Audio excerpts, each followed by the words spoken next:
Some things you wouldn't mind being stuck with, like a huge inheritance. But a phone that has to be plugged in just right so it charges is not one of those things. Switch to Verizon and we'll pay off your old phone up to $800 via prepaid MasterCard for a new one on us. Just trade in any phone from our top brands with select unlimited plans. $829.99 purchase with new smartphone line on select unlimited plans. Minimum $90 per month with autopay plus taxes and fees for 36 months required. Place $830 trade-in/promo credit applied over 36 months. Trade-in terms apply. Payoff phone requires smartphone purchase and port-in with new smartphone line on select plan. Must provide most recent bill showing payoff amount of eligible phone. Additional terms apply.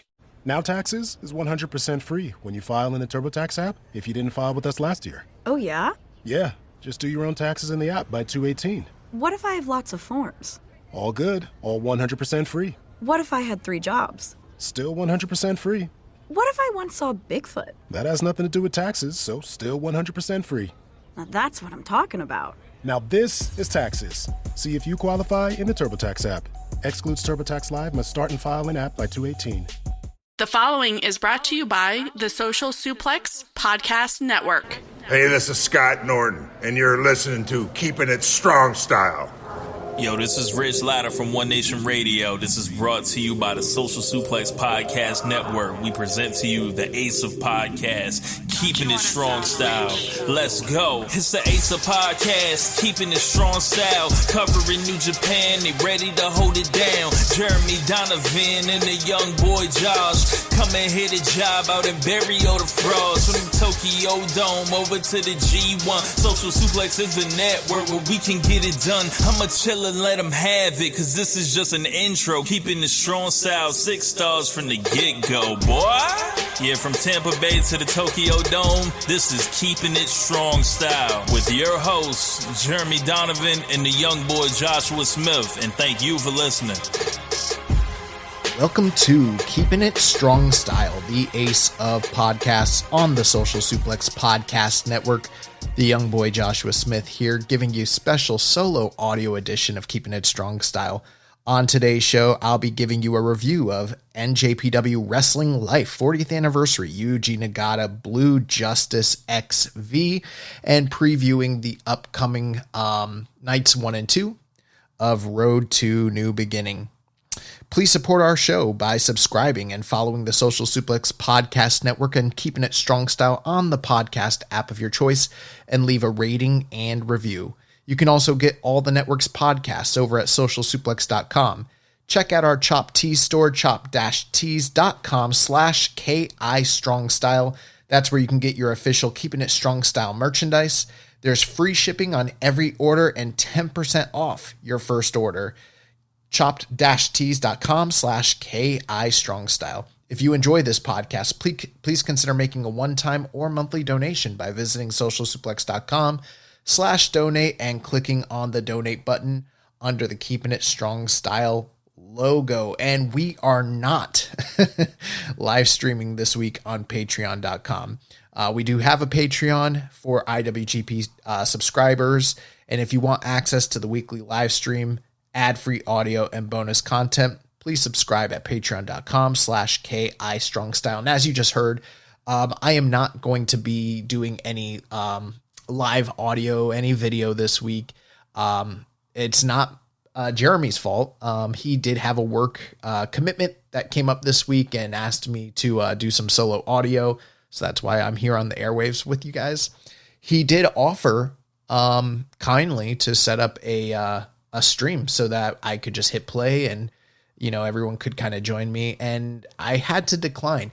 In the very near future, this will be rectified. But I felt like for me right now, the equipment and the gear that I'm working with for the show, and you know, full disclosure, I'm not the tech savvy side of this of this operation. That's mainly Jeremy. I'm sort of just the talent, the guy that just shows up and clicks play, and I plug in and play. And Jeremy kind of takes care of all the technical side of things. I'm sure this week, I haven't asked him yet, but I'll be reaching out to Rich Latta to kind of produce this episode and insert all the intros and outros and ads and what have you. And I'm sure kindly and graciously he'll take care of that for me. But yeah, I don't feel like it's worth individuals' money to, you know, turn in and watch the show at an odd hour. You know, it is Monday, January 20th. If you're listening, I am recording just after the 4 o'clock hour. And, I'm recording a little bit early. So, I don't know if that would align with people's schedules. Plus, I've been having technical snafus with the various computers and cameras that I've tried to utilize for the show. We are working on getting this corrected, and I think we've got a solution coming up very shortly, and I'm excited about that. And that's going to take the show to the next level. So definitely we want you guys in on the Patreon. Speaking of the Patreon, it's a new year, and thus far, Jeremy's kind of done a lot of the heavy lifting, and I'm not ready to unveil exactly what my plans are yet, but there is something in the works that is going to be definitely worth checking out, and I'm very excited about it, just working out the kinks, and I should have some sort of announcement ready for you guys here in the next month or so. So if you're listening to this episode and enjoying the solo audio, you'll probably be getting more of that on the Patreon paid side of things. For first-time listeners who are not initiated, this is not the regular format. I am certainly the lesser of the two. My better half, Jeremy Donovan, he typically steers the ship and kind of guides things. So definitely come back if this is your first time. But I hope you enjoy what I bring to the table here. And I'm looking forward to doing a little bit of solo audio. There's been a couple times here in the recent past where I haven't been able to fulfill some of my commitments here. And I told Jeremy that very shortly I'd like to do some solo audio to kind of free up some of his time. And, he kind of agreed to that. So, down the line, maybe this will become a little bit more of a regular thing. Certainly Jeremy's done a lot for the show in terms of donating his time. And he's always, welcome to take a break, as they say, take a powder. But we're going to get into it. And one last disclaimer. Usually, Jeremy, anybody who's a guest on the show who's listening, they know what I'm talking about. But Jeremy does an incredible job kind of compiling a rundown, really just getting all of the week's upcoming events, past events, all, with the results and everything outlined on a rundown sheet, plus notes, plus listener questions, plus news, and yada, yada, yada, and the list goes on. And I'm going to be covering all the same things we typically do. The one big difference is I just felt like it's just me. Maybe I'd kick it a little bit old school and, do this a little bit more free-spirited than we typically do. So it might not be as structured as regular. That's just to say, if you hear me talking about a particular subject later on that's already been covered, that's just because I did not make myself an outline that, neatly and compiledly puts everything together, and that's okay. So we're going to jump into things. So it's been an exciting week. This was the first night of the Road to New Beginning tour, which is a tour that people have been pretty excited about. We reviewed the Tokyo Dome shows just here a few weeks ago, and there were certainly some criticisms to be had and things that we enjoyed, things that we were questionable about. But the overall vibe that has come out of that show has generally been optimism. And that's a good thing. The New Beginning in Osaka show has sold out, and they've opened up the tickets multiple times over. So that's a card that has people very excited. I think a lot of the fan base domestically and abroad are pretty excited about the direction that the company is taking in terms of the stars they're pushing, the angles they're doing in the matches that are being presented, as well as the signing of Konosuke Takeshita. So a lot of really positive things here. This first show that I'll be reviewing, and luckily for me doing solo audio, I just have the one show to do. One thing too, before I jump into it, typically we try to keep things pretty light here. We tend to, not dig our head in the sand and ignore ongoing life events or world news, things like that. But we try to keep wrestling the main thing. But, Monday, I'm off work today. It's been pretty relaxing. Had some time to take care of some odds and ends and some, chores, things that I don't get to do throughout the week. So that's been nice. And then spending this time with you folks, recording this show kind of leisurely. It's nice. Not feeling as under the gun as I typically am with my career. That being said, Martin Luther King Jr. Day, shout out to MLK. And it's Inauguration Day, a day that will live in idiocy. You're seeing a lot of crazy shit go on, a lot of weird takes, and I won't get too deep into the weeds with that shit, but for me, I don't know, man. I'm just feeling more and more like I want to get away from this fucking weird bro right-wing alt-right culture, and I don't know, separate from the Zucks and the Musks and that sort of shit. So yeah, I really didn't like what they were doing with the TikTok ban. I'm not even on TikTok, but I can read the tea leaves. I can kind of understand what's going on, and not looking forward to the next 4 years. So we'll see what's going on. While things are looking up for New Japan, I don't know how they're looking up for the US. I mean, the one positive thing, I do work in finance, and at least at least the market's doing all right, I guess. But that's neither here nor there. So jumping into things, we had a show on the 19th, so just this past weekend from Chiba.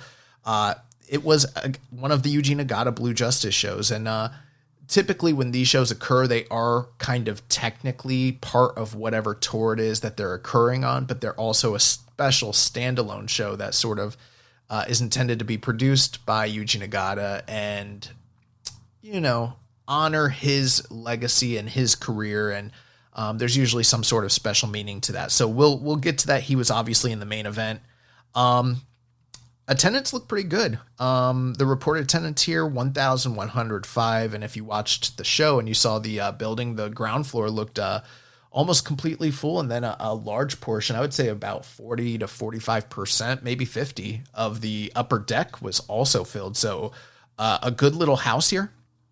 Unfortunately, there wasn't English commentary this time around. I believe most likely Walker Stewart will probably be doing that in post and getting that up onto New Japan World. I saw some new individuals within the different message boards and community chats kind of questioning why there isn't English commentary for the show. And the reality is New Japan does a really great job about 95% of the time presenting English commentary. I mean, I've been a fan going back to a time where there was no English commentary. And then, in the early days of World, it was like every big show and that was about it. And then, eventually it became a thing where it was only in post. And then, as we progressed, it's become more and more common that we get this regularly presented with the product.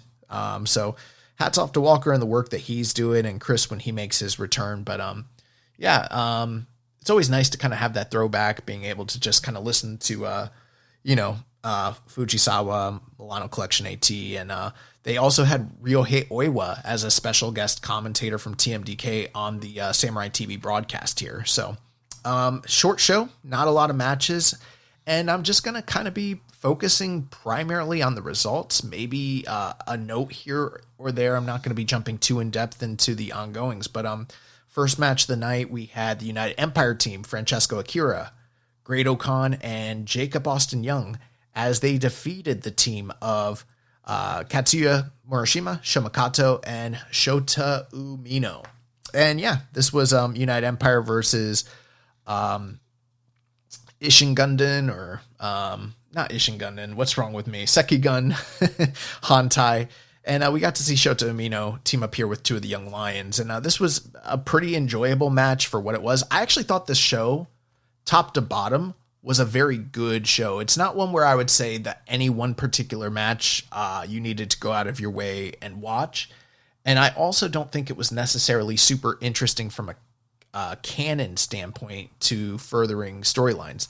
But when it comes to just being very good, presentable pro wrestling, where the guys worked a little bit harder than they typically would on your average Road to show, and where there was good previews for the upcoming big matches along the tour, I thought this was a pretty serviceable show. Again, if you skipped it or you're just listening here and getting your update, nothing really that you need to go out of your way to see, but again, very good work across the board. It seems like people are kind of running off of a high coming out of the Tokyo Dome, which is great.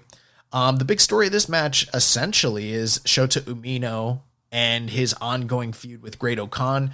Coming out of New Year's Dash, we saw Great-O-Khan attack Shota Umino in a multi-man match post-match and rip up the fan-made IWGP belts, the paper belts that had been presented to him that he'd been carrying around for the greater part of a year.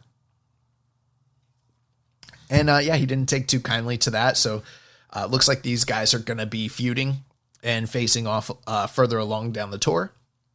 And we got to see Shota Umino team up with the Young Lions, and those guys kind of get some reps in, as well as Jacob Austin Young, who's kind of the young gun of United Empire. But a good match overall. Francesco Akira picked up the win here, and we move on.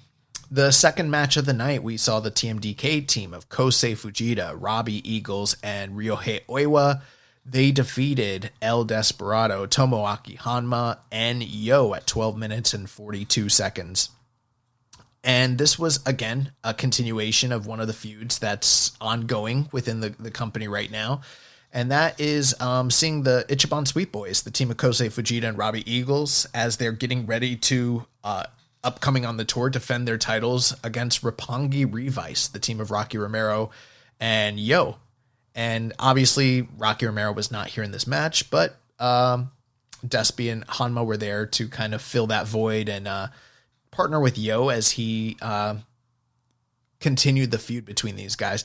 Didn't see too much of the sort of sexual tension, the psychosexual kind of mind game stuff that's been going on with the kissing and Yo and Fujita. Not a lot of that here in this match. One of the interesting things I thought was El Desperado, who is the current IWGP Junior Champion. He doesn't have an upcoming title defense that I'm aware of. He just recently defended the belt at the last US show against Taiji Ishimori. And I really enjoyed some of the back and forth between him and Kosei Fujita. I think that sometime this year, I wouldn't be surprised if we did get some sort of title defense where Kosei Fujita is challenging, whether that's against Desperado or someone else remains to be seen. But that stuff was really good. But yeah, Ichiban Sweet Boys, they pick up a big, much needed win here to kind of get some momentum along the way during this ongoing tour as they're the defending champions. Along the way, we had the third match of the night. The LIJ team of Hiromu and Tetsuya Naito, they defeated the team of Tenkoji, Hiroyoshi Tenzan, and Satoshi Kojima. Satoshi Kojima came in with the MLW World Tag Team title, but he was void the MLW World Heavyweight title that he had previously carried, as he recently dropped that title to one Matt Riddle, the former New Japan Pro Wrestling Television champion. So, and we are going to review that match at the end of today's show. So, kind of sit tight for that. Spoiler alert, not so great. But, Tenkoji, one of the most legendary Japanese pro wrestling tag teams of all time. And obviously, they're dad status now, and they've been dad status for a better part of a decade. So I think we're kind of getting close to nearing the end, at least for Tenzan. I mean, he's looking worse for wear. But Hiromu and Tetsuya Naito, they are on a collision course with the Young Bucks, the new reigning IWGP Tag Team Champions. And this was just kind of a gimme match. Kind of get some reps in, get those guys, some work and a tune-up, essentially. Hiromu Naito, they pick up the win here. Hiromu hits his Hiromu special roll-up and gets the pinfall win here at 9 minutes, 55 seconds. The following match, we got two back-to-back matches featuring the Bullet Club War Dogs. In the first match, Sonata teaming up with Taiji Ishimori. And you heard that right, folks. Ishimori, a War Dog. So at this current time, I guess it's a good moment to kind of reflect and just talk about the fact that going into the new year, a lot of questions that we had about the status of the Bullet Club. And if you voted in the Keepin' It Strong Style year-end awards, you would have noticed that me and Jeremy finally bit the bullet and sort of listed House of Torture and the War Dogs as two separate factions within New Japan, even though they both represent Bullet Club. And there were sort of those outliers, Bad Luck Fale, Taiji Ishimori, Chase Owens, Kenta. I might be missing somebody, but I think those are the primary individuals who sort of didn't necessarily strongly aligned with either group in particular. And the question has been like, what is going to happen here? Who's with who? What's what? And as far as I can tell, Kenta seems to be that he is on his way out or is officially gone and, back with Pro Wrestling Noah. So for the time being, his affiliation with Bullet Club is tenuous at best. Fale, we have rarely seen him over the past couple of years. Every now and again, he'll come in with the guys from the Australia scene. Usually Jack Bonza, if not Jack Bonza. I think he did a tour with Caveman Ugg, and he's sort of just been reserved for, the late December World Tag League. And his primary affiliation was with the Rogue Army in Tamashi. So it seems to be we're kind of dwindling down the ties between New Japan Pro Wrestling and Bad Luck Fale. And then the rest of the guys, you got Chase Owens, and nobody knows where Chase is. He's not on this tour. We talked last month or so about how on World Tag League back in November, December, he seemed like a guy that was wrestling for his career, wrestling for his job, and that very well may be the case. I wouldn't be surprised if he does come back. I wouldn't be surprised if this is the last we see of Chase Owens.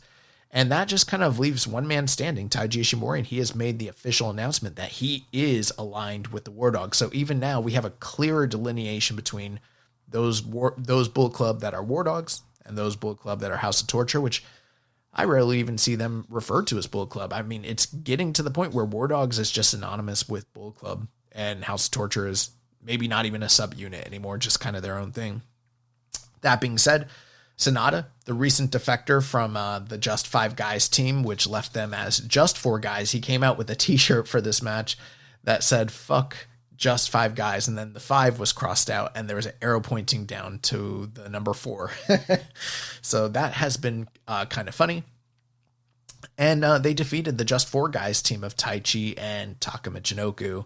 And while the match itself wasn't anything necessarily to go out of your way and see, it was an important step in the right direction to the upcoming Taichi and Sonata feud. And these guys have a lot of history, lore, if you will,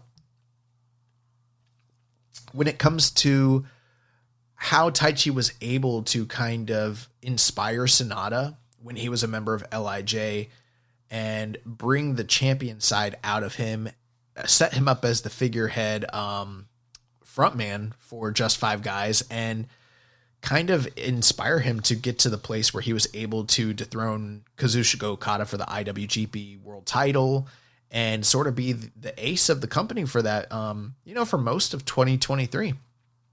And in the wake of all of that relationship where these two guys had once been respectful frenemies and then eventually allies, Sonata, when he turned at the tail end of Q4 last year, joined up with the Bullet Club, turned on Just 5 Guys. The main offense, although it was to the whole team, it was more so mainly to Taichi just because of their history and their connection. And now Taichi is out for vengeance. And this is one of those things where it sort of took a back seat during the Tokyo Dome, just because these guys weren't slotted for a prominent match at the Tokyo Dome in either the first or the second night. So now we're kind of picking things back up here and kind of continuing where things had left off just around World Tag League. So that's sort of exciting. And I think it is one of those things where even though there's criticisms to be had about Sonata's inclusion with the War Dogs and what that really means, where the company sees him as going from a headliner in the Tokyo Dome to a guy that didn't even make the show, except for the Rambo. This is the most interesting his character has been for, I can't even remember the last time, because there's actual stakes. There's a motivation here, where prior to all this, he was just a guy that held the title. There wasn't a lot of emotion tied into most of what he was doing when he was champion. And then when he dropped the title, he's just a guy that seemed to be directionless without that title. So putting him in an emotional feud with Taichi is, in my opinion, a good way to go. And I'm looking forward to see how things work out between these two guys.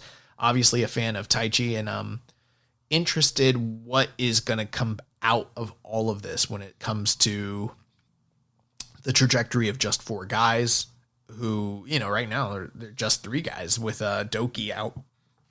And then, you know, the War Dogs, there's a lot of speculation what's going on with them and Gabe Kidd and Finley, and then Sonata's thrown in the mix. So it's an interesting time when it comes to this particular team. Sonata and Taichi Ishimori, they cheat here. They pick up the win over Taka Michinoku.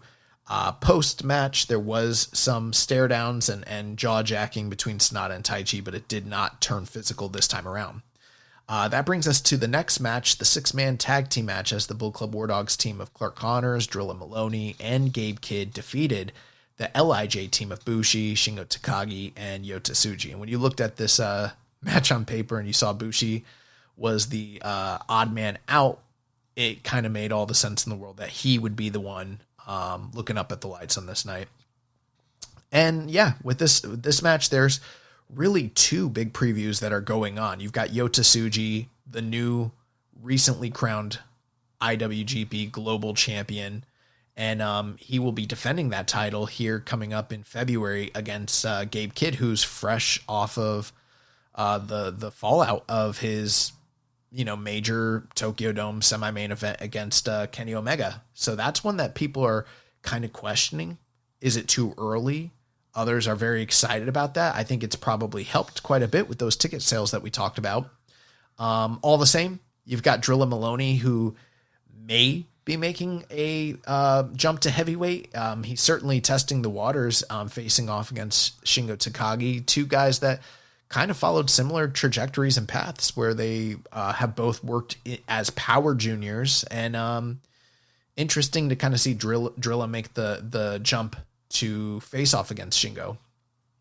I am a little bit interested though, because you've got Clark Connors, who's a very accomplished junior in his own right, but has really come to prominence as part of that Bull Club War Dogs junior team with Drilla Maloney. And if Drilla is in fact jumping to heavyweight, Clark Connors, I think he even could probably make that jump sometime as well, but maybe not quite as big of a frame and height stature as Drilla Maloney. I think he's just slightly smaller. And, you know, in New Japan, they say that the cutoff for junior is like 220.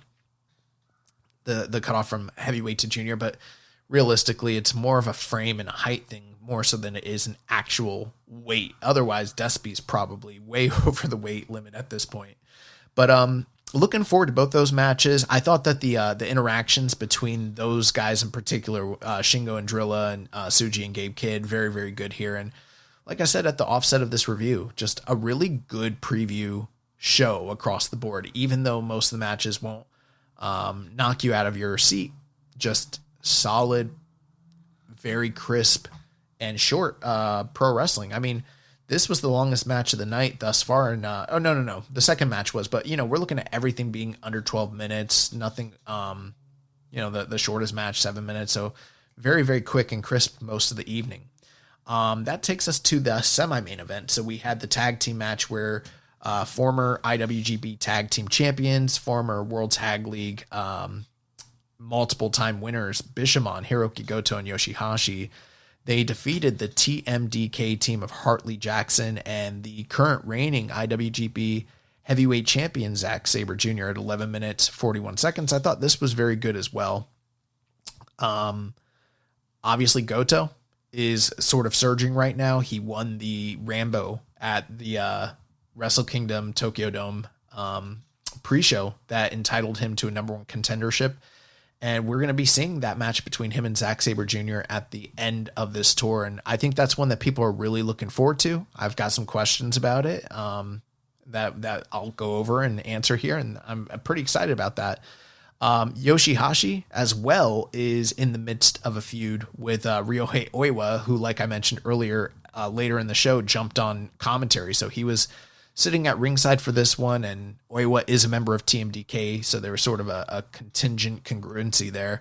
Hartley Jackson, a guy that is an OG member of TMDK, but was not originally factored into New Japan's version of this group.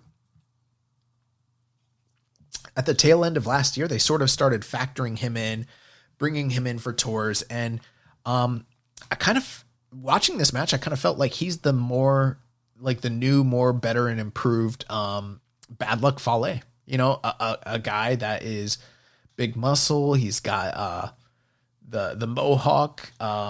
Maybe not necessarily the most athletic Marvel in the world, but super strong, super believable, has a presence and aura about him. He's not going to be the ace of his group, but he's kind of that muscle, that underboss, if you will, to kind of steal or coin a nickname from Bad Luck Fale. But he's light years better in ring than Fale ever was. Even, you know, I don't know how old Hartley Jackson is, but he's probably not a spring chicken. I think he's been, you know, he's a veteran. He's been in the game for a while, and finally getting an opportunity on one of the big stages. And I think he's making the most of it. I thought it was interesting to kind of see Bishamon have to sort of overcome his size and strength advantage here. And eventually they were able to put him away, but I wouldn't be surprised if we're in the very near future getting to a point where Hartley Jackson establishes himself as a potential singles competitor with TMDK, and not so much the pin eater, because it's hard to believe that too many guys would be able to get the upper hand on him. All the same, a great preview match for Zack Sabre Jr. and Hiroki Goto, and I thought that a lot of the work that they did here was you know, highly entertaining, and I'm looking forward to what's coming down the road with those guys. And then that takes us to the main event of the evening, and this was a 8-man tag team match as the House of Tortures, Ren Narita, Sho, Yoshinobu Kanemaru, and Yujiro Takahashi. They took on the 8-man tag team of the current reigning never 6-man open weight tag team champions, the president of the company, the ace Hiroshi Tanahashi, Oleg Boltin, and Toru Yano. And they teamed up with the man whose namesake was the title of the show, Yuji Nagata, Blue Justice. And this wasn't horrible, but it also wasn't a classic. If I did tell you that there was something to go out of your way to watch, I guess it would be this match. They got the most time at 13 minutes and 4 seconds. All the same, if you kind of imagine what a match between all of these personalities would typically look like, all right, just kind of picture it in your head. If there was a bingo card, they pretty much pulled out all the hits, all the stops. You know, Yano, when he got in the ring, he runs, takes off the turnbuckle pads, he does the shenanigans, the help stuff, and all that. House of Torture, they're going to jump you before the bell, they're going to brawl into the crowd, they're going to use weapons and, you know, ref bumps, stuff like that. Tanahashi, he got in all of his big stuff, you know, the sling blade, the senton. He also did a little bit of the helpless ace kind of goofy comedy stuff that he'll bust out during multi-man to Oleg Boltin. He's hitting his athletic rolling sentons and suplexes and gut wrenches. But I feel like the star of the match was Yuji Nagata. He didn't spend a whole lot of time in the match, but, you know, this was intended to make him shine. So he got, you know, the gut wrench suplex and the T-bone, and was able to get his submission moves, the Nagata locks, and roll his eyes into the back of his head and hit people with big strikes, elbows, and kicks and everything like that.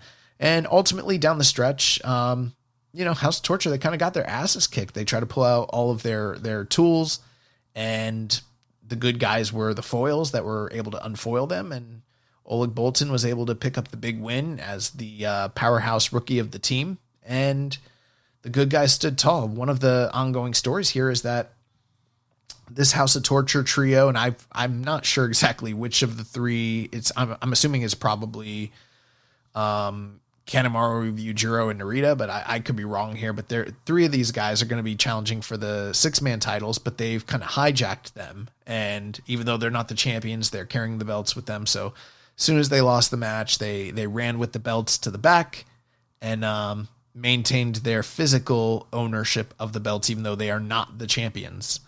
And that's pretty much it. Not a solid show. It did a good job in the building. You know, showing off some classic old time dads, and no bad matches, but nothing that was worth, you know, going out and rewatching. A lot of the young guys got opportunities to shine, and help deepen the feuds for the show. So for a first night, not bad whatsoever. Post match, you got Yuji Nagata and crew all standing tall. Tanahashi gets on the mic. I didn't see the official translations here, but I picked up that he said that they're coming back to Chiba. And even though I don't think he's going to be working in Sakura Civic Gymnasium, I think they've got another date in Chiba later on this year. So he'll be doing probably one more match here. And he kind of mentioned he'd like to work with Nagata once again on his retirement tour. So that is going to do it for the NJPW Wrestling Life 40th anniversary. Yuji Nagata, Blue Justice. What is X5? Is that 15? I think that's 15. One thing I thought was funny here was when I saw the 15, I was like, okay, he hasn't been wrestling for 15 years. That's way too short. But when I saw the 40th anniversary, I started doing the math and I'm like, I'm not 40. Like Nagata debuted after I was alive. So, kind of thinking back to it, I know he debuted in the mid 90s. I don't think he was, with New Japan in the dojo in the mid 80s. That wouldn't make sense. So I'm assuming when they say his wrestling life and his 40th anniversary, they're probably hearkening back to his amateur days. Even probably going back to potentially high school, I would assume, just based on the date ranges here. Cause Nagata, I could be incorrect here, but I think like 94, 93, 94, 95, something like that. That's when he, first joined New Japan. And everyone kind of remembers the 97 run on Excursion to WCW and everything like that. So that is going to do it for that show. This coming week, we've got a couple different New Beginning tour shows. There are other ones that are occurring, but only the Wednesday, January 22nd and Thursday, January 23rd shows will be broadcast this week. So I'm going to run through those very briefly here, give you some just overarching thoughts. So the first night from Cork Hall on January 22nd, we have singles match opening, Hiroshi Tanahashi taking on Young Lion Shoma Kato. We have an 8-man tag team match as the House of Tortures, Narita, Sho, Kanemaru, Yujiro take on Daiki Nagai, Katsuyo Murashima, Oleg Bolton, and Toru Yano.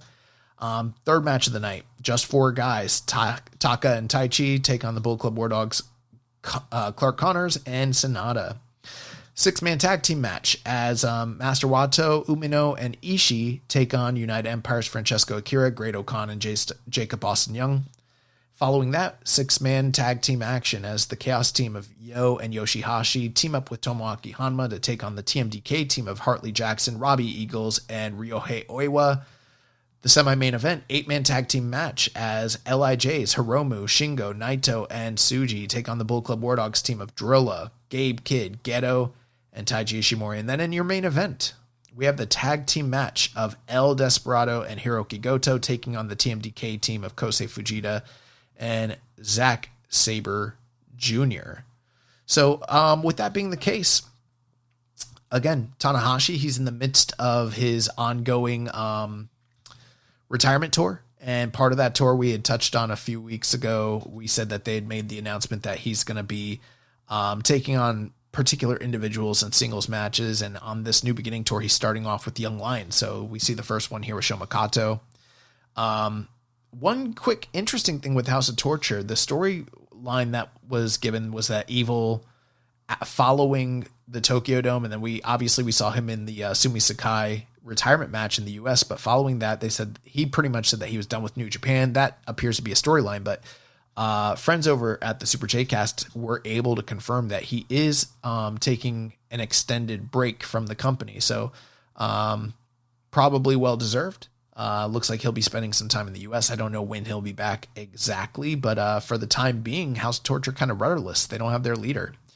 Other than that, a lot of previews here. We're going to see more of Sonata and Taichi. We're going to see more of Shota Umino and Great O'Khan. One interesting thing is Tomohiro Ishii was recently featured on AEW Collision in a Continental title challenge against Kazuchika Okada. That was a match that I also did watch and figured I'd just also briefly review at the end of the show.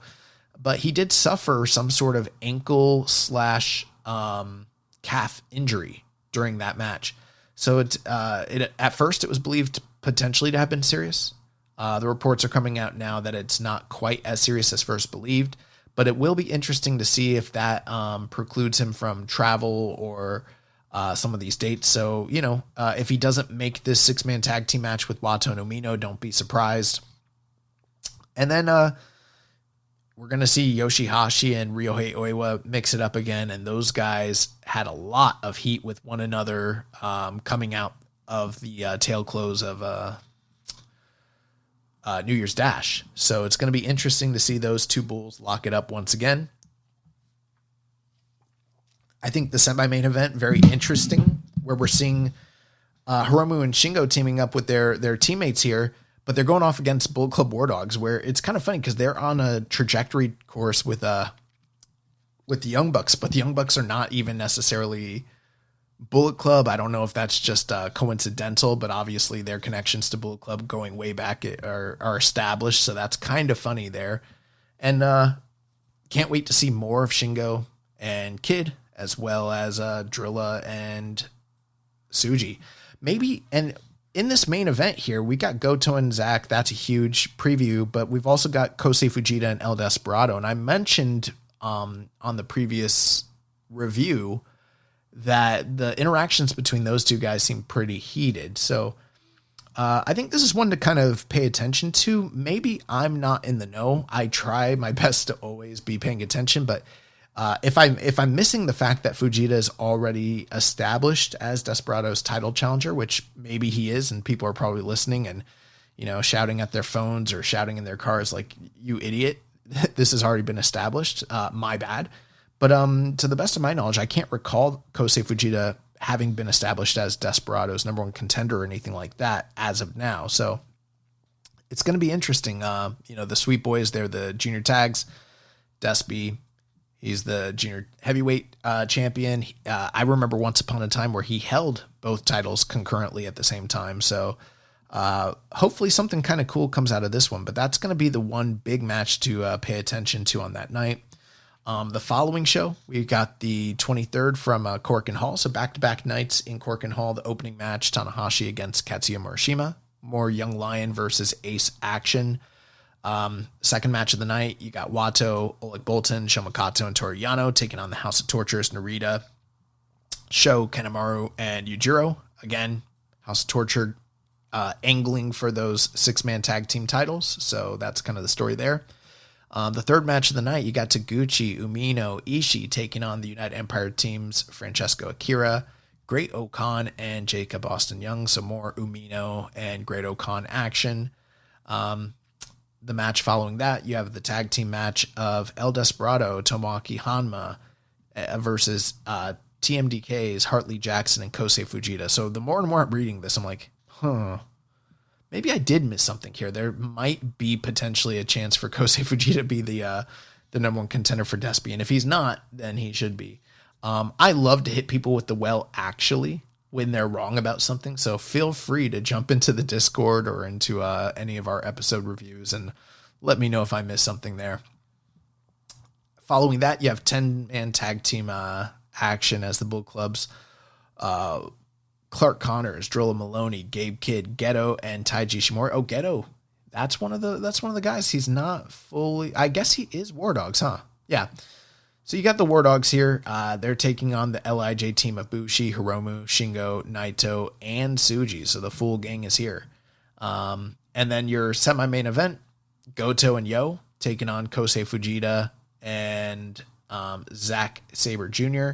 And that does not seem to make sense because earlier in the evening, they've got Hartley Jackson and Kosei Fujita listed here. So I am sort of just reading off the announced matches that are listed online. So very unlikely Kosei Fujita is working double duty here. But if that's the case, oh, you know what? They probably got Eagles in one of these matches is what's going on there. So either Eagles is going to show up here or he's going to be in the earlier match teaming with Hartley Jackson. So we'll see. And then your main event, Yoshihashi versus Ryohei Oiwa. And Oiwa, a guy people are very, very high on, had that fantastic excursion in Pro Wrestling Noah. And Yoshihashi, one of the, even though everybody knows he can go, he still somewhat feels like one of the most underrated guys in the company, even to this day. So huge test for Oiwa. Can't wait to see. That's a big match, and a big test for Oiwa early in his career, and very exciting, especially with how heated the exchanges were at the end of the Tokyo Dome period, to see these guys kind of face off. And that is going to do it for the previews. So we've got some questions. I'm going to run through those.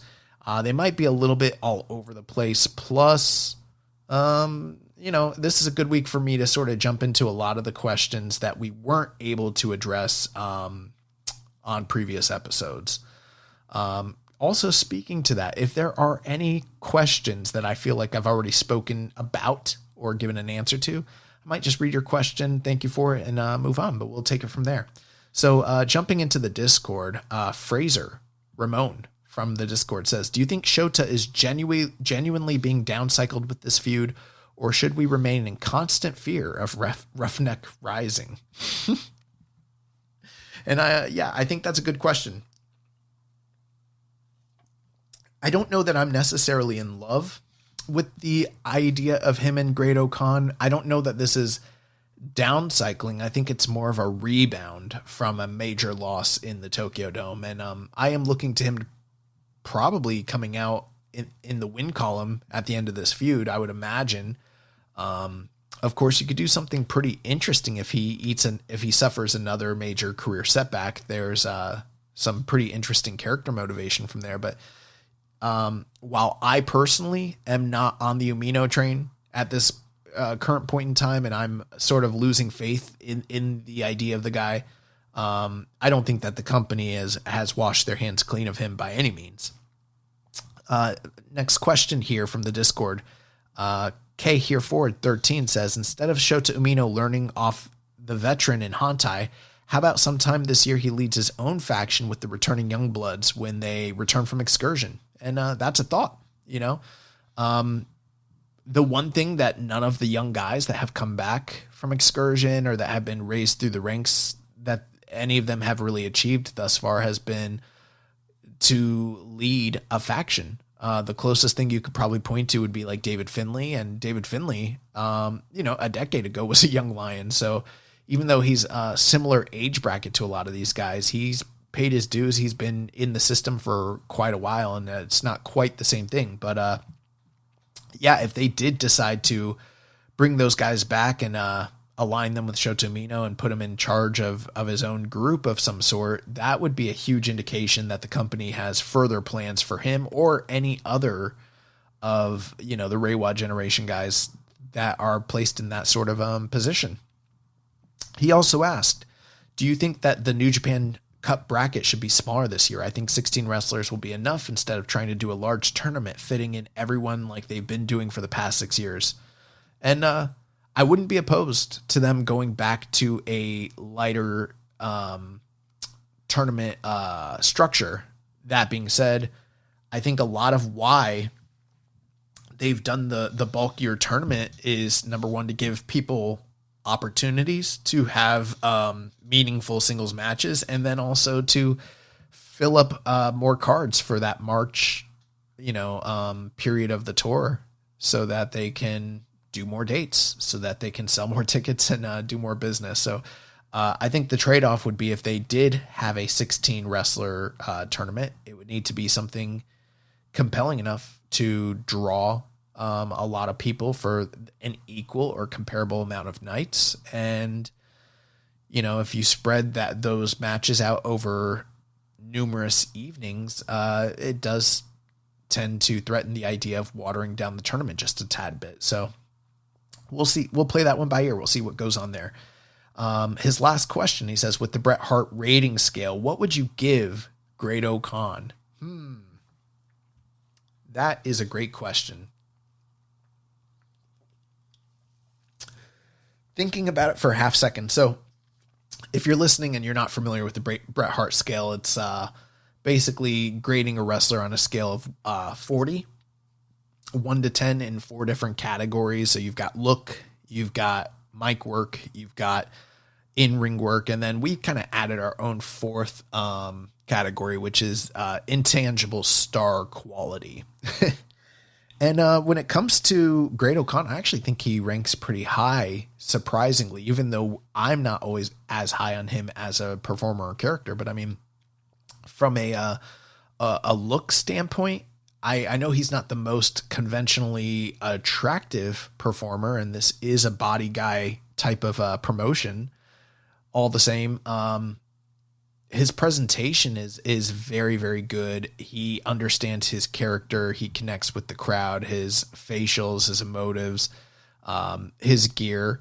I think he's pretty high on the look register. I don't think I could give him a top notch score just because his look doesn't scream to me a world champion, but it's really, really, really, really great character stuff. So I would go like 8. As surprising as that might sound.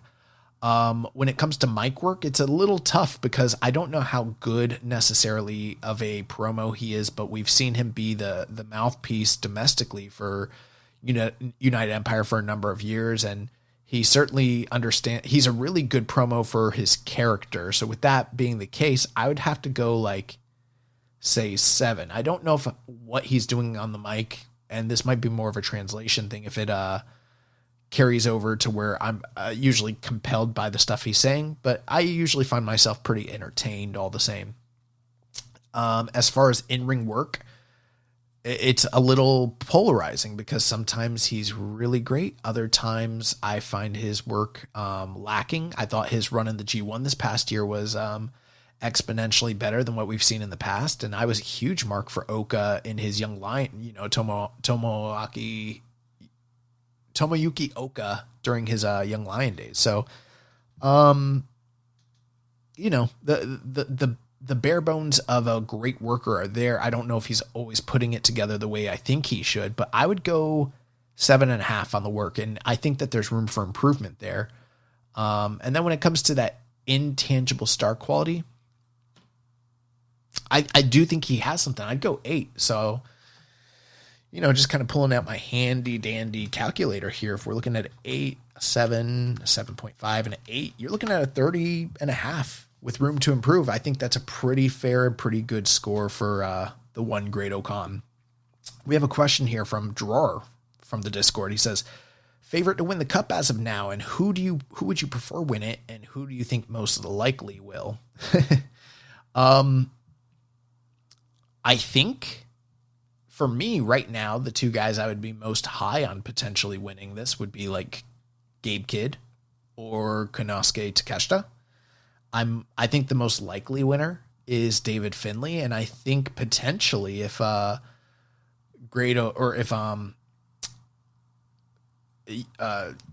Goto wins the title match in February, I think that raises the potential of a Finlay title challenge even higher. So that's where I'm kind of leaning right now. It could change. He's not the only potential, winner, but that's who I sort of see being the favorite right now.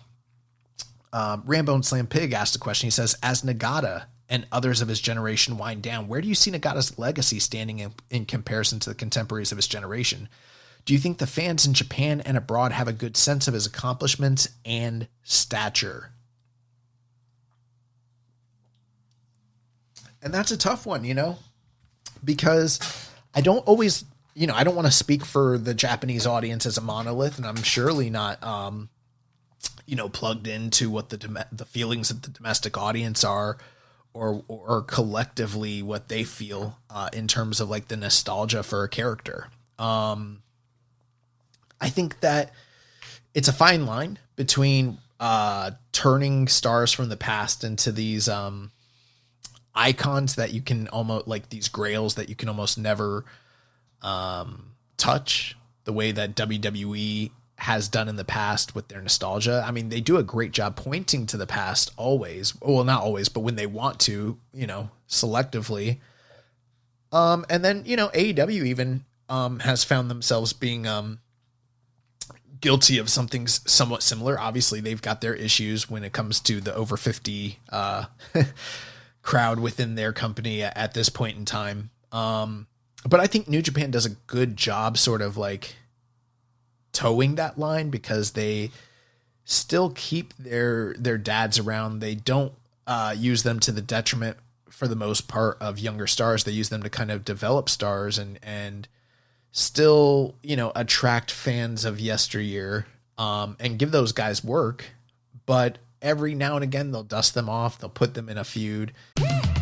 At Verizon, anyone can trade in their old phone for a new one on us with Unlimited Ultimate, which means everyone in your family could get a new phone and stay on your family plan, keeping you close. Hey, Mom, you seen my toothbrush? Yeah, I'm almost done with it. Oh, maybe too close. Trade in and additional terms apply. See Verizon.com for details.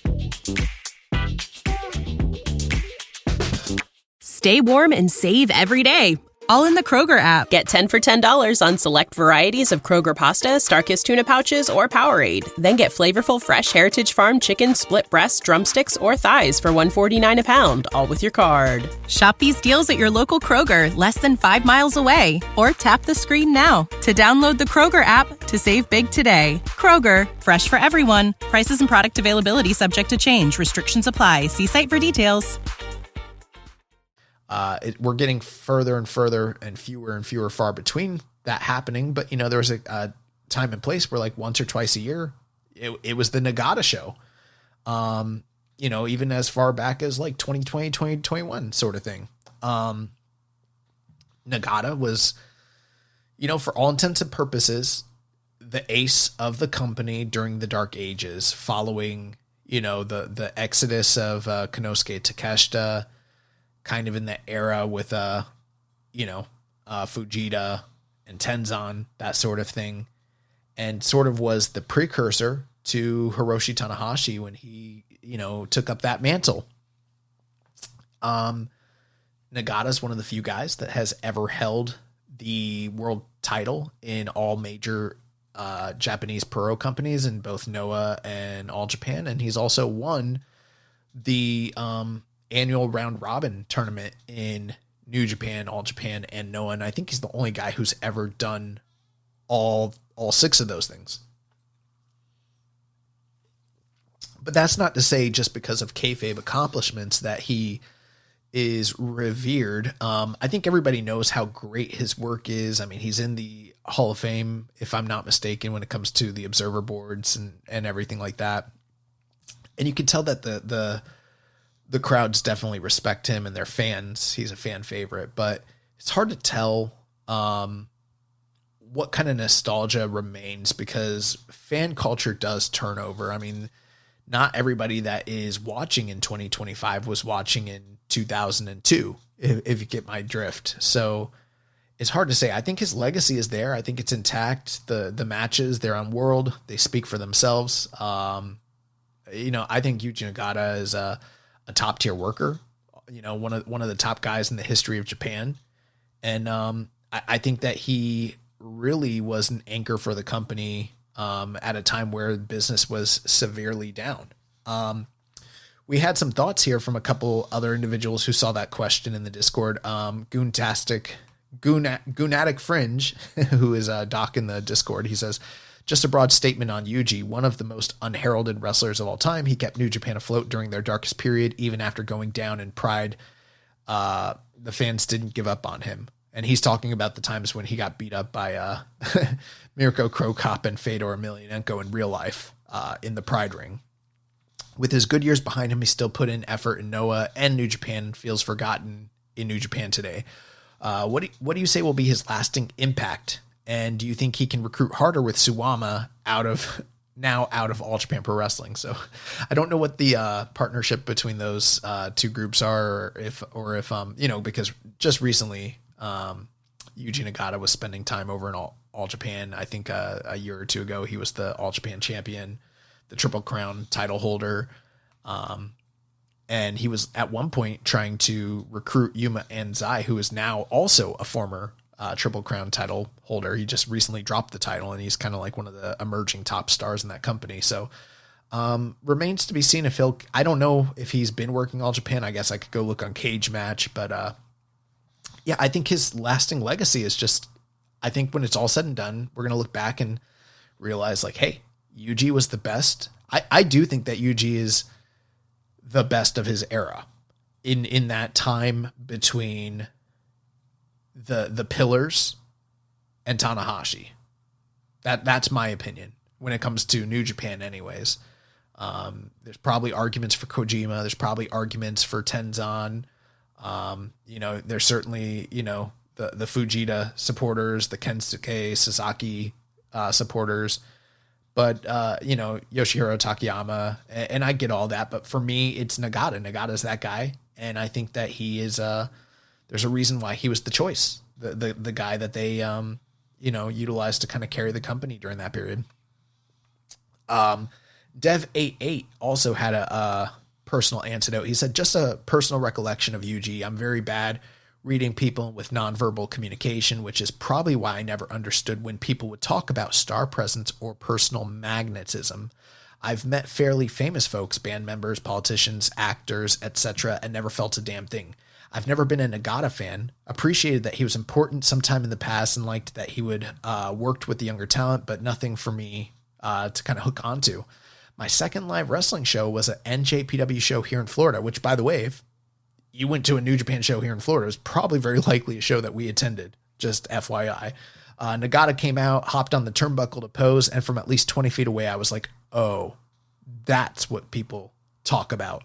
No other wrestler on the show did that, just Nagata. Still not a big fan of the guy, but I can see how he would carry a company in the past. And yeah, I think those were great questions, great thoughts, and I appreciate you guys submitting those for the show this week.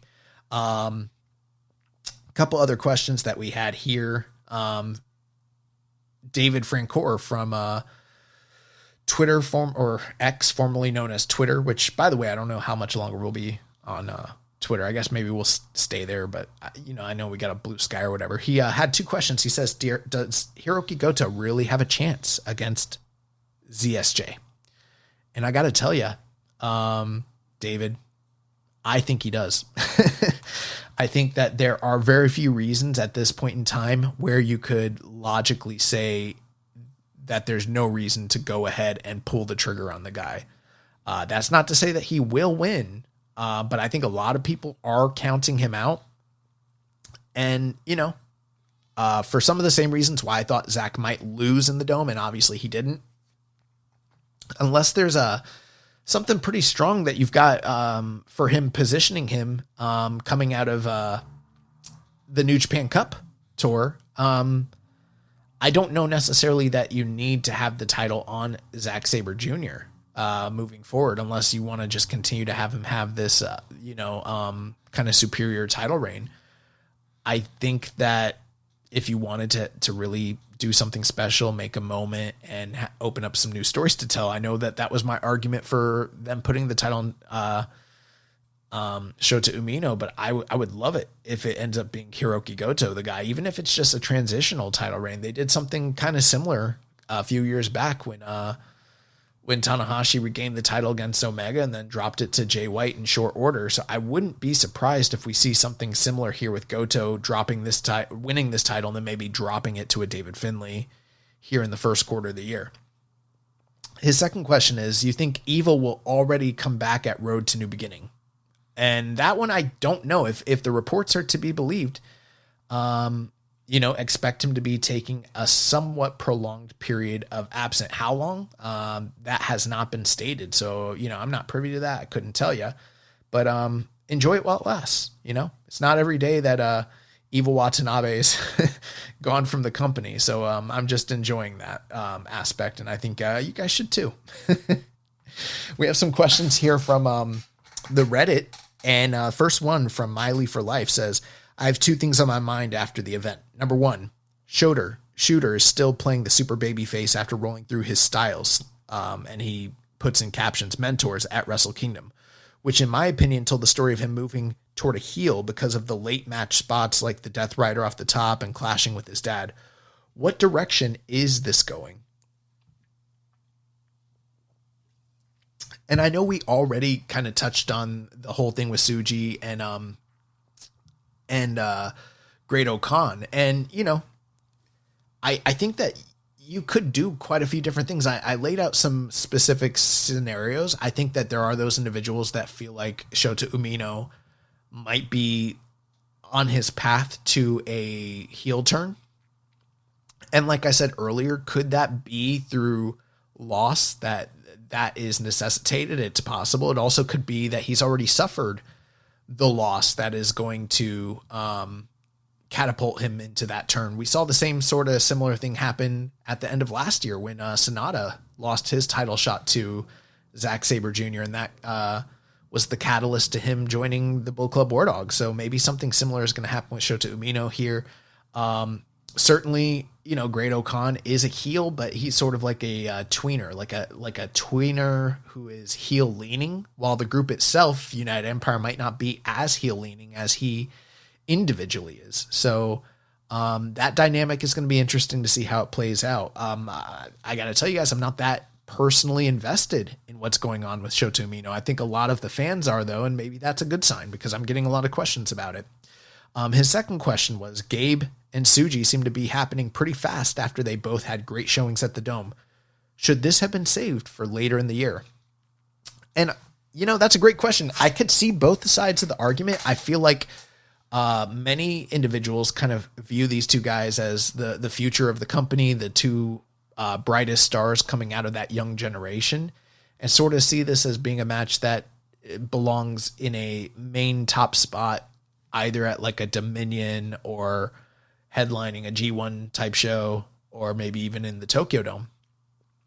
And my response to that is like, that's fine, but I'm just kind of looking at the lay of the land. And I discussed this a bit in our Discord. And if you guys are not in our Discord, come join us at the Social Suplex. We've got a Keeping It Strong Style channel. We do some chat there, and it's a good time.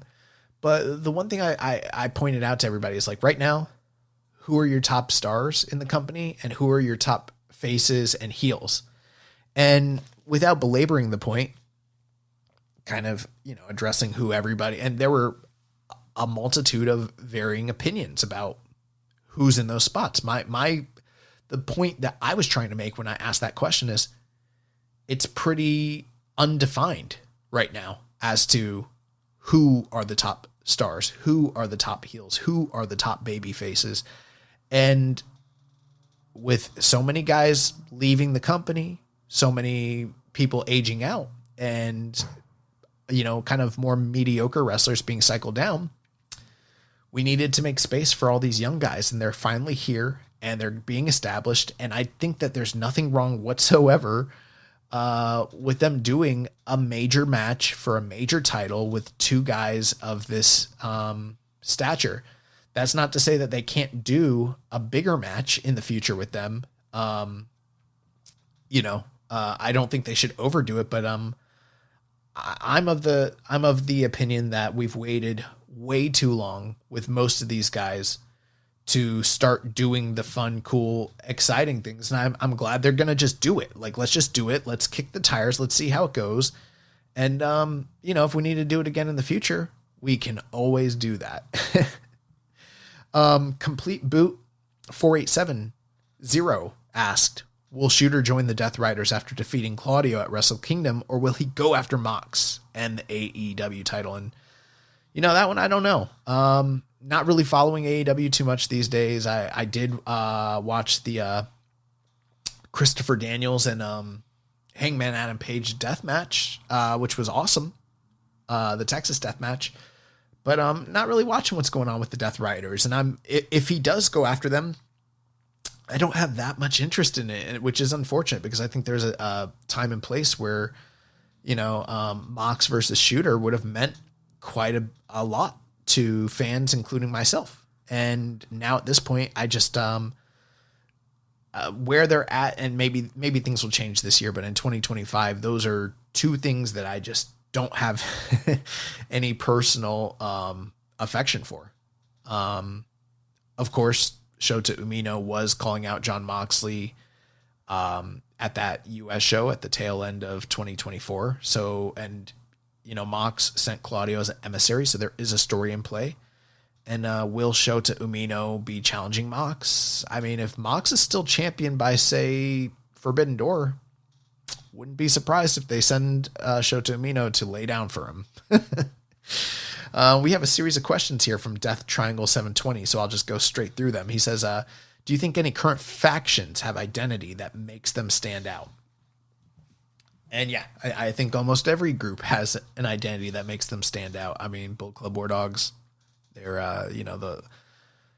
the Western foreign heel faction. You got LIJ, who are, actually, I hate doing this sort of thing. I hate, I'm not, I'm not the, We Work Stiff guys where they do the storyline beats and the character motivations and all that. But yeah, I think that the different groups all have their own particular niche and identity, and you see that in the character groups and how they are together and everything like that.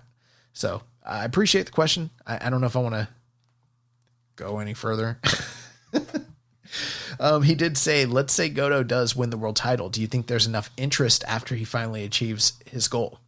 Yeah, I think there is. And I don't think if he had a lengthy title run, I think the metric or the measure of whether or not that's a success would be how do the crowds keep coming and are the matches great? Because if it does business and it's entertaining, then no reason for him to not have a somewhat lengthy title run, especially after everything. But I see this being much more akin to the Gold Watch title run of Manabu Nakanishi, where it's you've been here all these years. Let's finally get the belt on you. He's challenged so many times, and up to this point, he's the most failingest challenger, either him or Minoru Suzuki, that has never won the title. So I would love to see him win it. And if it does just turn into a short title reign, that's okay. ZSJ won the world title last year, he says, but it hasn't boosted the company from tickets, sales, or interest. And, some of that a little bit unfair, but maybe some of it is valid. Q4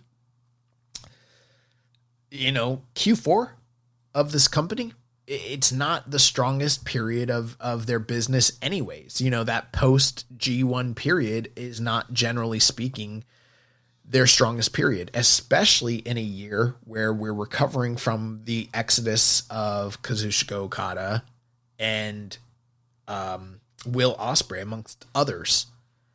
So with that in mind, I think that I do cut him a little bit of slack. All the same, do I think that they've knocked it out of the park when it comes to Zack Sabre Jr. as champion? No.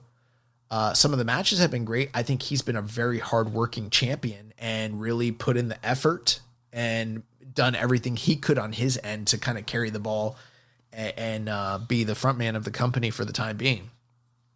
And I think the story of his title reign isn't just in a vacuum, just hey, we put the title on him and this is what it is. I think it's we finally got him to this level. We finally put the title on him. He is, as of now, outside of the aging Tanahashi and Naito, the one big star in the company for the time being. And I think that he will sit in that role comfortably even after he drops the title. I don't think it's going to be like Sonata, where Sonata drops the belt and now he's relegated back down. I think Zack is here to stay. And I don't think he ever was going. I make no mistake about it, I don't see Zack as the de facto number one ace of the company. I mean, they've never had a Westerner fulfill that role at any point. Even when you try to make arguments for a Jay White, a Will Ospreay, a Kenny Omega, an Andre the Giant, a Hulk Hogan, Bob Sapp, none of those guys were ever the tip top, star, because it's always a Japanese domestic star.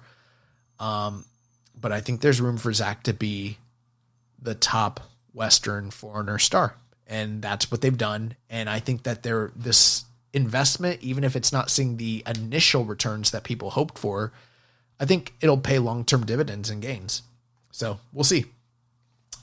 He also asked, Which division do you think needs a boost this year compared to last year? I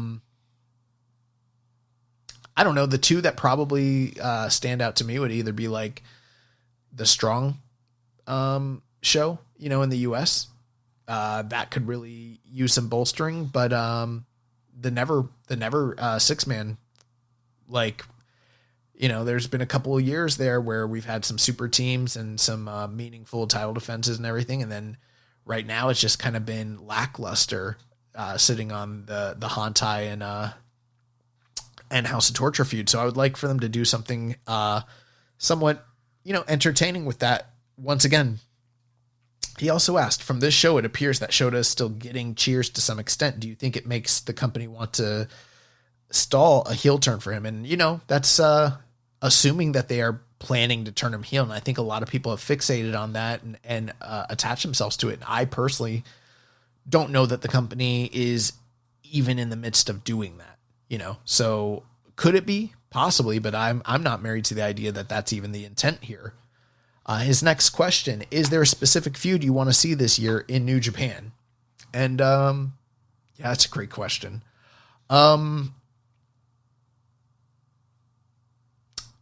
Yeah, I think I would like to see.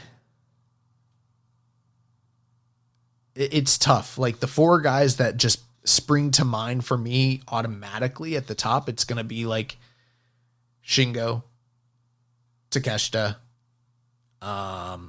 Gabe Kidd, Tsuji, and, you know, I'll throw Zach in there. So like those five guys, and we've seen combinations of a lot of those guys. I think the one that we haven't really seen yet that I would love to see at the tip top would be Takeshita and Zach. Now that I'm thinking a little bit more about it, I think that's one that could really do business and be special. So, his second to last question, he says, do you think Ishimori should have left Bullet Club last year? And, I don't know. I don't think about Ishimori very much. So I don't know where he would have gone last year. But he's there. So, it is interesting because, you know, with him being a War Dog now, and then, you know, you've got Clark Connors, maybe those two guys will start teaming together, or, it's going to be interesting to see what happens from the junior perspective when it comes to War Dogs.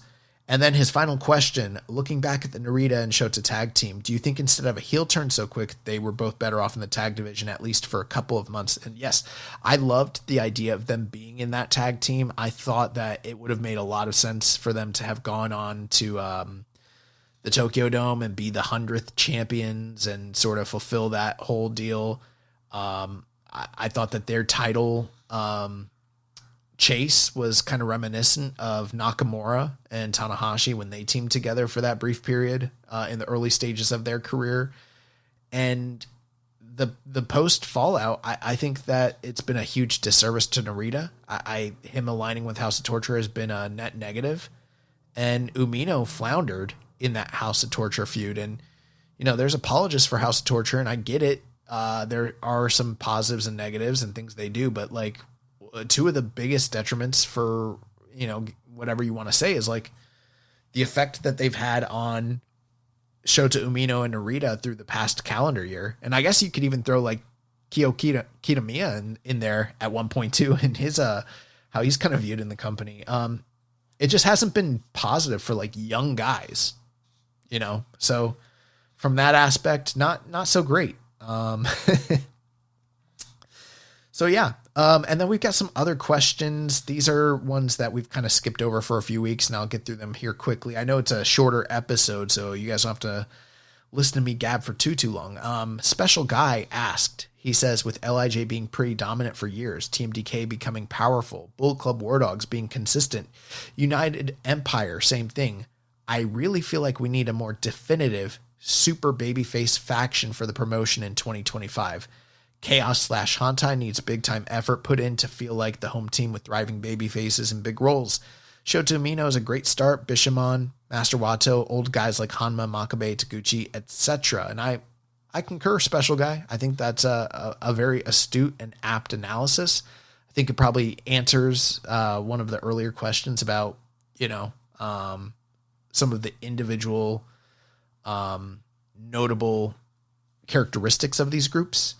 And yeah, I think Hantai at this point, when they lost Kota Ibushi, and then, you know, Tanahashi is on the downward, you know, he's exiting his in-ring, you know, period. Plus they lost Tamatonga. We're at a point where it's like they don't have a top guy to kind of rally behind. The closest to things would be like Shota Umino and El Phantasmo at this point. And neither guy, as talented as they both are, has not established themselves as the guy. And they kind of need that. Now, his next question, he says, I just think they could use some younger, better push guys for that group. Wonder what your thoughts are and who you'd suggest putting in a role like that. So I kind of spoke to that, but, you know, they kind of moved all of their young top talent into underling roles within other groups. So maybe there's a potential if one of those guys, proves themselves that they could step out. But then again, you're kind of having to step over Shota Umino, which maybe if the idea of him going onto a heel turn could be the catalyst for some shifts amongst these groups, possibly. Death Triangle 720 from a few weeks back said, who stock rose and who stock fell for you in 2024 for New Japan? And that's a good question. I guess I'd have to think a little bit more about that. You know, we did the year-end awards. We talked about people whose stock rose. And I mean, I think the two that stick out the most would be like David Finlay, Doki. As far as falling, it's a tough one. Yeah, I don't know. I don't know if there's anybody in particular that I'm down on, or if there is, I'm just not feeling in the mood to kind of touch that one. Not that I'd shy away from it. Nothing's coming to mind for me. He also said any outside talent you'd like to see in a program in New Japan next year. And there's a lot of talent out there that I'd like to see, and I'm welcome to pretty much all of it as long as they're good. You know, we're going to talk a little bit more about the United Japan Pro Wrestling. There's been a meeting that, you know, some news around that. I wouldn't mind some domestic talent coming over. He said, if you had one thing to change about the heavyweight tag division in 2025, what would it be? And I would say more prominent tag teams. Like, I think that there is room in this company right now for them to focus a little bit more on the undercards of these different divisions, whether that's the junior division and whether that is the tag team divisions. Not just talking specifically about the tag components of it, but it's like they could be running concurrent feuds within these divisions to establish title contenders and challengers on these shows, and still have their multi-man tag team matches and facilitate those feuds within the realm of those preview tags. You know, it doesn't have to be one way or the other, but very rarely do we actually see anything going on from a tag perspective that doesn't involve the champions and someone trying to challenge them. We don't have established tag teams, so we don't have too many meaningful undercard tag team matches, and that's something that kind of needs to change. Kenny Omega Fan 18 says, what are some of the most memorable or surprising things that New Japan has done this year? Well, I would point you to our year-end awards. If you go back and you look at those polls, we had a whole list of the best angles, the best storylines, the best, fighting spirit moments. So I would point to that. And I'm not going to recap all of that, but I do appreciate the question. Wukong 901 says, what are your major hopes for 2025 for the company and the podcast? Oh, that's a great question. Going into 2025, as far as the company, my major hope is that we just see better utilization of the young guys, more character-driven, focused storylines that play themselves out, you know? I'm hoping for some talent to come New Japan's way instead of just guys always migrating out of the company. And as far as the podcast goes, make as much money as we can and entertain you guys. Rambo and Slam Pig says, with multiple older factions kind of drying up and even some newer ones falling apart, is it time for a very drastic faction shakeup, something similar to Stardom or Dragon Gate Systems? If so, who on the roster who is not currently a faction leader could you see getting a nod? And I don't know if we're going to do anything that quite drastic, but I think a lot of the young talent that is out there is not far off from being in a leadership role in some of these groups. And, you know, that's what needs to happen to really get the hierarchy system of the company going, because that's what most of it's always based off of. Dark Soldier asks, he says, will you guys be rooting for Rocky and his Roppongi Revice team? You should. He's your friend. And yeah, we are friends with Rocky, and I will most likely be, you know, kind of hoping that they get the big one. He also says, Oiwa's been taking one too many L's and is likely the one to be pinned in the three-way at Wrestle Kingdom. So some of these questions are older, as you can see.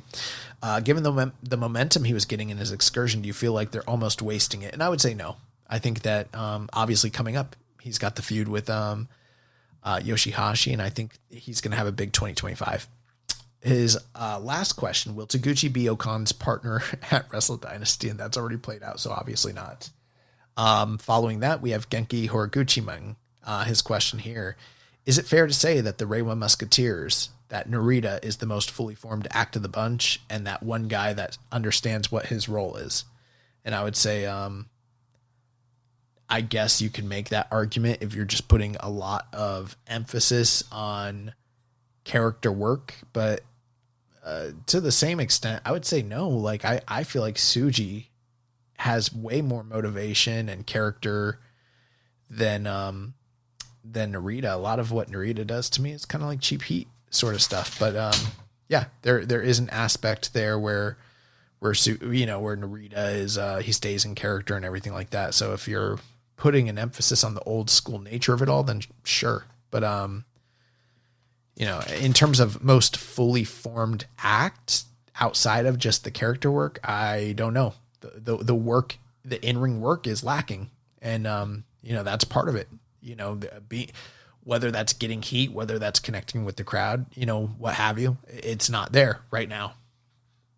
He also says, how do you guys see rising up in 2020? Who do you guys see rising up in 2025? And does New Japan make a play for Takeshita? And we are already at the point where Takeshita is signed with the company. And I'm optimistic about the, you know, the lay of the land and how he's going to be utilized and brought in. So hopefully we see more of that. As far as the guys rising, again, it's going to be those young guys. It's going to be, you know, Finley, Gabe Kidd, Tsuji, Uemura, probably Shota Umino. I'm forgetting, you know, there's so many of them at this point. Like that's the reality. So yeah, there's a lot of them. His last question, the C2 is not and never will be on the level of the G1. Agree or disagree? And it's kind of funny because he asked that question before the whole tirade with Chris Charlton. And I think that there is something kind of interesting there, because I think as good as the C2 probably is, the biggest detriment to it and the thing that holds it back from being anywhere near the level of the G1, even if the matches themselves are very good, and they probably, from what I understand, they often are, it's the fact that they don't have the top stars in that tournament. And in the G1, everybody in the company is angling and aiming to be in the G1. It's the most important thing that occurs in the calendar year for the most part, outside of the Tokyo Dome. And not only that, the champion is in it. And there are some stars that occur that compete in the C2, but it's a lot of mid-carders, and it's a lot of guys that, you know, are not going to win the tournament. And it is a different thing. They do a good job stringing together stories and giving guys opportunities and having collective kind of long form, tournament long booking, which is great. But all the same. It exists in its own little universe. It's sort of isolated from the rest of the show and the rest of the company, and the stakes are a lot lower. And for that one reason, it's not going to be on the level of the G1 because it's just not the main focus of the company. You know, when you don't have guys like Mox and MJF and, you know, Adam Cole and whoever, you know, Kenny Omega, people that, you know, on any given week, most of the TV time and the promo time is dedicated to when they're not in the tournament. You know, Chris Jericho.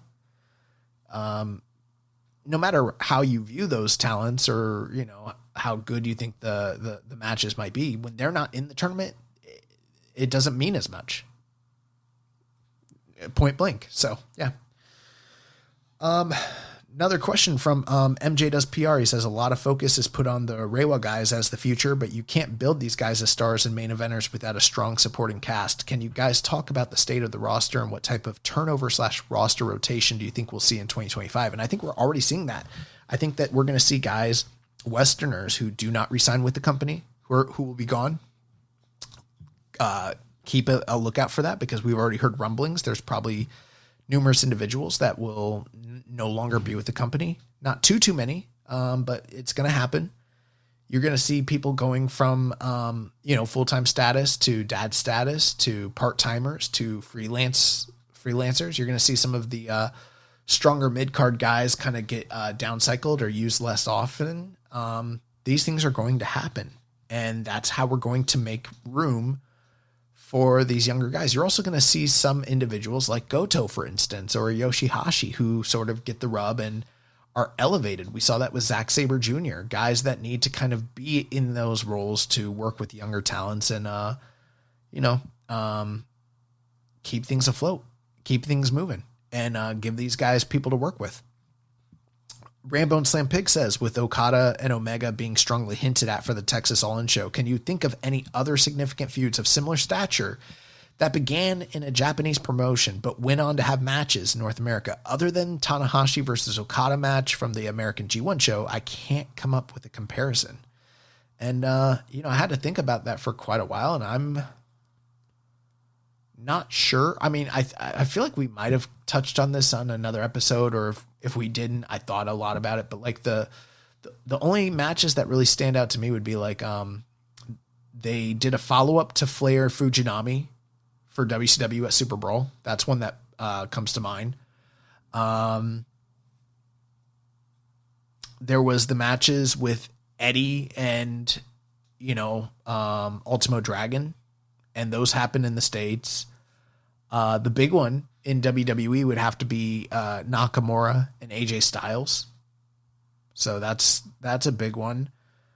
But I can't think of too many others, honestly. I'm sure there might be other ones, but you know, probably AJ Styles Nakamura is like the most long lasting. You know, they did do Tiger Mask and Dynamite Kid in Madison Square Garden in '82. And I guess that could also be an example, but there's not a lot. Next question from Future Hokage. He says, do y'all see any new faction forming in this year coming? If so, who do you think will be in the group? So I don't know the answer to that, but we're getting a lot of questions about factions. So this is definitely something that you, the listeners, are interested in. And I would love for the company to pay attention and, you know, kind of shake things up a little bit. Death Triangle 720 says, with contract season closely approaching on certain Gaijin talent, who do you think is a must keep for New Japan? That's a great question. Trying to think about this as diplomatically as I possibly can. Because I'll be honest with you, there are some people that I know have re-signed with the company and it's not announced yet. And there's other people that I know are either not signing with the company or are in negotiations and potentially might walk. And I don't want to say anything specific about anything that could, because I don't want to break any news here and I don't want to interfere with anything that anyone's got going. But I'll just say this. I think that the people that I have praised in the past and that Jeremy has praised in the past, I would love for those individuals to stay with the company. And if there's anyone in particular that we don't typically praise, then you probably know how we feel about them. Chase Owens. So At Will Pro Wrestling says, with contract season in Japan opening for every promotion, are there any talents or free agents you hope work with New Japan in 2025? And, I think the biggest one was Takeshita. And that's a big get. And, I'm hoping that we see more of the Elite and Mercedes this year. I think that would be cool. I would also like to see some of the bigger talents that are domestic in Japan, be utilized somehow. So Death Triangle 720 says, do you think Finley has a chance of winning the world title? Sure, the guy has been more consistent in 2024, but like ZSJ, he isn't a draw to that level to main event the major shows. And I would say I disagree. I think that, a draw is something that you build to. Maybe some people get there sooner than others, but not all roads are created equal. And I think that he's got the goods to potentially be a main event player in this company. And 4 years ago, if you were to say, would he ever get to where he is now? You would say no. And who knows where he's going to be in another 2 to 3 years, so I wouldn't count him out at this point, to be honest with you. People did the same thing with Zach, and I don't think that, even with some of the valid criticisms, I don't think Zach has done as disastrous as people think he has. Just saying. MJ Does PR says, who's going to have the bigger year? Gabe, Finley, Suji, or Goto? Wow. Great question. I got to go with Finley. And that's a tough one. And it could be any one of them. But I could truly see Finley potentially having a lengthy title reign, and the other guys maybe, but Finley, I'm like kind of banking on it. So we'll see. Last 3 questions, and we'll get out of here. Navith says, what is your take with Oleg being attached to Josh Barnett? Is there a particular thing you can see happening from this, or is there something you would be looking forward to with this? And at this point in time, I don't know. I just think, I don't imagine we're going to see too much of Josh Barnett. I like Josh Barnett, big fan of his, going back to the Pancrase days and the UFC days and even his pro wrestling work. I like the idea of him sort of being a mentor to these guys. At the same time, I just don't see him being around too much. I think it's sort of just like a on-screen, kind of feel-good thing, but I don't think it's going to lead to anything major. I don't see it being like a storyline where teacher, student turn on each other, big death match sort of thing. Yada, yada. I just don't see that happening. I just think, they had an exhibition. He's his quote unquote mentor. I don't think he's going to be his manager or anything. So it's probably a lot of nothing, if I'm being honest. I think the best thing that could come out of it would be Oleg Boltin working more with Josh Barnett behind the scenes. Not to say that Josh Barnett is on the level of Oleg Boltin when it comes to Greco, but obviously Josh Barnett's been around forever and he's one of the best catch wrestlers in the world. So I think if he can lend a hand to Oleg Boltin and get him to, utilize a bit more of that and round his game out, that'd be great. Second to last question from Tay KZY says, will the never 6-man tag belts ever matter again? Does New Japan know who the champions are? And I don't know if anyone knows who the champions are right now because, it is supposed to be Hantai, the Bebop trio, but House of Torture run around with the belt. So who's to say? And then the last question here, Old Trev at Blue Sky Social says, any idea where Oscar and Yuto are due back or when they're due back? Probably will be a nice shot in the arm for them. And I agree. I would like to see them come back and hopefully they come back with fanfare and have some success. And it's an exciting time. So looking forward to that. I don't know when, but it seems like they're due anytime, here in the near future. And that is going to do it. Thank you guys so much for all the questions that you give us week in and week out. You know what? We might have had a couple questions sneak in here just under the threshold here. So let me get these out of the way too. So Dark Soldier 8 minutes ago asked, Phantasmo beat Cancer and then beat a House of Torture member to be champion. What's the difference? Am I right? You are right. He says, has Shota taken Yo's place as the new Ho in New Japan? And as of right now, yes. And his last question, with the way Sumi's retirement match was booked, was that how you wish Tana versus Evil was booked? And yeah, actually, that's a great comparison point. I think that in some ways is kind of closer to what I was hoping Tanahashi's retirement match would have been booked like, as opposed to what we got at that night in the Tokyo Dome. So thank you for your questions.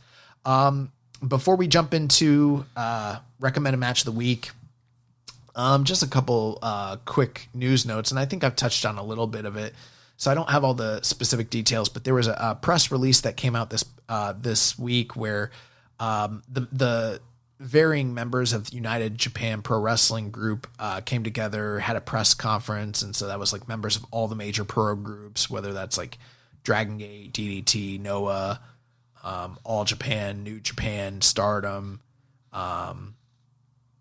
Big Japan, Tokyo Joshi Pro. So there's a lot. And they had a pretty lengthy press conference. And I thought this was interesting just because we had kind of questioned whether this group was even still a thing or if they were going to kind of continue their alliance. And so they've kind of renewed the mission statement. You can find out more details online. New Japan put out a post about it. And by the way, I guess in the news, one of the biggest news items is the New Japan website is back, which is fantastic. So congratulations. We knew, and there was some speculation out there online that this happened just because Chris Charlton, is on his temporary leave of absence from working on the desk. But I will tell you, we had asked about this prior to the Tokyo Dome show. And we're assured that this was going to be back up here within a couple weeks or so, like just very shortly. So I think that this is more of a bit of like coincidence than anything else, since they were already planning the launch. But yeah, I thought the jokes were a little bit funny, but congratulations to them. I'm so glad that we have the New Japan website back. But on the website, you can read the full press release, what the thoughts were, all the different leaders from the different groups. They kind of outlined what the mission statement is going to be moving forward, what the requirements are to be within this group, what the utilization will be. And I think it's more so than just having joint shows and doing joint shows and sharing revenue. But I think that there's other aims and goals when it comes to kind of unifying wrestling in Japan, providing things that benefit the workers and the fans from like a health standpoint, monetary standpoint. And they've also given some guidelines for smaller groups, how they can get on a path to joining this group if they don't meet the criteria that have been outlined. So all of that's available online now and is well worth your read. And I think it's going to be interesting to kind of track and see what goes on with the United Japan Pro Wrestling Group. Other bits of news. We talked about Ishii. He was injured. I am interested to see if that's going to be a prolonged absence or how that's going to affect things moving forward. I know this past week they made 2 official announcements for Windy City Riot that's coming up this year, which they were matches we already kind of knew about, but they made it official that Tanahashi will be taking on Konosuke Takeshita in his final match in the US, as well as having Ishii versus Gabe Kidd in a return match in a 30-minute Ironman match, which, again, that stipulation doesn't make a lot of sense for the previous match they had, but all the same, Ishii's coming off an injury, so I wonder if that's going to come into play in the storyline or if that's going to actually have real-world consequences, so we'll pay attention to that. And then other than the United Japan Pro Wrestling stuff, I don't think there's anything else major from a news perspective that I can think of off the top of my head. So that's going to do it. Thank you guys so much for listening. And then the final thing here before we go is just recommend a match of the week. And last week I had recommended Satoshi Kojima versus Matt Riddle. I could be a jerk here and wait a week because Kojima is one of Jeremy's all-time favorite wrestlers. And he did lose his title to, Sex Pest Matt Riddle. But, I'm just going to get it out of the way because you know what? I went ahead and watched this match. It is available for free on YouTube from MLW's King of Coliseum. It was the main event. And, the match was fine. But, for the way they laid out the show is kind of interesting. I mean, this was the main event. Very well done in terms of the hype and the build and the VTRs and everything like that. But then, they gave him like 11 minutes, maybe 12 minutes. And for them kind of trying to market it as the biggest match in the history of the company, which, all wrestling companies do that, but they didn't even give it enough time to kind of marinate, to really do what it was intended to do. From a technical standpoint, I mean, this is one of the worst performances I've seen from Kojima. And honestly, some of the matches he's had in MLW haven't been the best, but there is a weird thing where guys come to MLW and I don't know what happens. They just like put in like, 2/3 or half the effort they normally do in other companies. Maybe that's just a preservation or a vibes thing. I don't know. But Kojima, he looked like he was working really soft here. And so did Matt Riddle for whatever reason. I'm not sure. And that's not to say the match was terrible. They definitely had its moments. They put in some big spots, but in 11 minutes, there's not much that they could have really truly done here. They did have Matt Riddle kick out of the world's strongest arm, or the Western Lariat, which I don't know. I wouldn't have done that. But yeah, he kicked out. He ends up beating Kojima with the Bro Stone, which was actually carried out pretty anticlimactically. It kind of came out of nowhere. And you could even tell the audience, when he picked up the win, they were taken back by it because it just didn't have the feeling or the longevity of a match that felt like it was coming to its conclusion. So that being said, that's what it was. I would still go, I don't know, 3.25. It wasn't a terrible match. It was good. 3 is a good score. 3.25 is pretty good. Bordering on very good. So would I recommend it? No, I wouldn't say go out of your way to watch it, but it happened. It's not going to be on the Excursion match of the year list. I can assure you that. And, oh yeah, they did make an announcement that Kushida will be making his way to MLW as well. So, keep an eye on that. As far as, this wasn't really recommended last week, but I did get a chance to check out the Ishii. Once they announced this week that Ishii and Okada was occurring, it was like, damn, we're getting the title match rematch from the 2016 G1. Like, Ishii's finally getting his cash in. And this was I don't want to shit on it too much because it's kind of hard to be super critical on a match where someone gets hurt, kind of falling in line with the same similar thoughts from the Tokyo Dome match between Kushida and Doki. But all the same, early on in the match during an unaired segment, because this match was taped and then shown in post, apparently from some sort of flapjack move, Ishii injured his leg and just was kind of out of it. Just wasn't in it the rest of the match. They did a good job on commentary talking about him fighting through the pain, but what they aired was fairly short. These guys kind of just went to, all the shit at the end, which was a lot of like back and forth, big moves, but with Ishii sort of working on one wheel and a lot of that stuff being unearned, the crowd just wasn't reacting to it right. It came off a little bit wonky, airing it live or, watching it in post and kind of experiencing it as a new viewer. It was just sort of like, oh shit, they're going to the final sequences right away and almost nothing happened prior to it. So, probably very likely the worst of the Okada Ishii matches, and primarily hampered by an injury, but also the crowd did not seem, even before the injury, the crowd did not seem to be super enthused or invested in this matchup. And the guys didn't seem to be working at a super high pace prior to it either. So that's a little bit unfortunate, just kind of considering the high heights that, the storied Okada and Ishii matches have occurred. Even though there's been so few of them, they've always been blowaway. So all the best to Ishii, and that's it. So that is going to do it for the show. Next week, we will be back to review nights 1 and 2 of The Road to New Beginning and previewing the rest of the shows that are upcoming on the tour the following week. Remember, If you want to watch our show live or listen without ads, you can sign up at patreon.com/KIStrongstyle. You can also make a donation by visiting socialsuplex.com/donate, clicking on the donate button under the Keepin' It Strong Style logo. Be sure to connect with us on social media on X and Blue Sky. You can follow us at KI Strongstyle, at Social Suplex, and at Jeremy L. Donovan on Facebook. We have a Facebook group called The Wrestling Squared Circle. Follow us on Facebook.com/Social Suplex. The Wrestling Squared Circle Facebook group on Reddit. Jeremy is the Pro Black Guy. I am Keeping It Strong Style. On YouTube, we're at Social Suplex. Join our Social Suplex Discord server to interact with us and other wrestling fans. You can email Jeremy at jeremy@socialsuplex.com.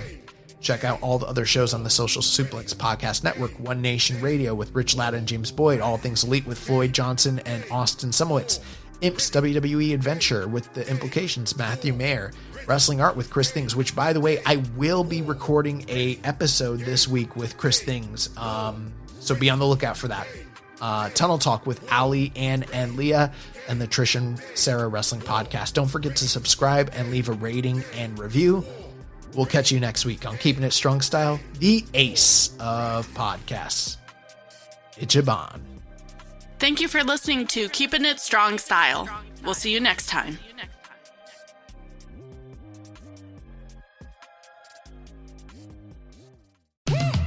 At Verizon, anyone can trade in their old phone for a new one on us with Unlimited Ultimate, which means everyone in your family could get a new phone and stay on your family plan, keeping you close. Hey, Mom, you seen my toothbrush? Yeah, I'm almost done with it. Oh, maybe too close. Trade in and additional terms apply. See Verizon.com for details.